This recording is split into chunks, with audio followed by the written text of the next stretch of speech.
1:34 p.m. Eastern Standard Time, 13:34 afternoon. Summary: Facebook, Twitter, Google+. 1:12 p.m. Eastern Standard Time, 13:12. Lisa O'Carroll. The Irish government had said the Democratic Unionist Party will not decide the future of Northern Ireland in Brexit negotiations.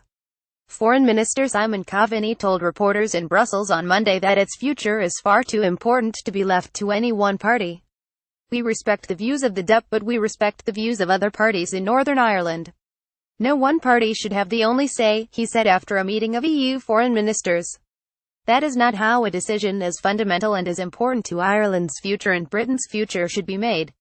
I don't accept that the options should be limited on the basis of the political arithmetic in the House of Commons."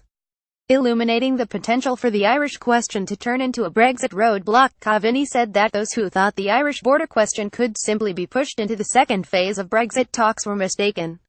Some people hope that Ireland and the EU task force would simply allow this issue to drift into Phase 2 in the hope that it would be resolved through some form of trade agreement or trade partnership agreement in the future, he said. He added that this was not a viable proposal. The EU has indicated that short of a fresh solution from the British government, it sees the best way to achieve an invisible border in Ireland was for Northern Ireland to stay in the customs union and the single market, something the DUP has said it will oppose. This was seen in some quarters as a bid by the EU give Northern Ireland Hong Kong-style autonomy.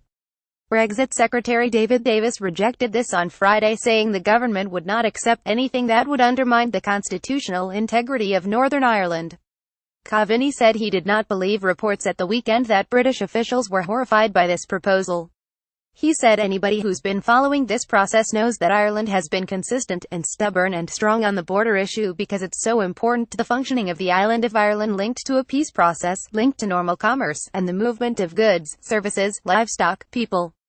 Facebook, Twitter, Google+. 12:46 p.m. Eastern Standard Time, 12:46. Facebook, Twitter, Google+. 12:44 p.m. Eastern Standard Time, 12:44. Anushka Asthana. Dominic Grieve expressed concern that ministers were making a verbal promise alone for a Brexit deal bill, and he said the policy needed to be written into the EU withdrawal bill. He told The Guardian, "I welcome the announcement today that Parliament will be asked to approve any withdrawal agreement by statute, but it remains the case that the bill as drafted does not reflect what the government is now promising, and the bill will therefore have to be changed to meet the government's promise. I hope that my amendment won't be necessary, but it will remain there, to be debated and if necessary voted on." Dominic Grieve. Photograph Amer Gazelle Rex Shuttershock. Facebook, Twitter, Google+.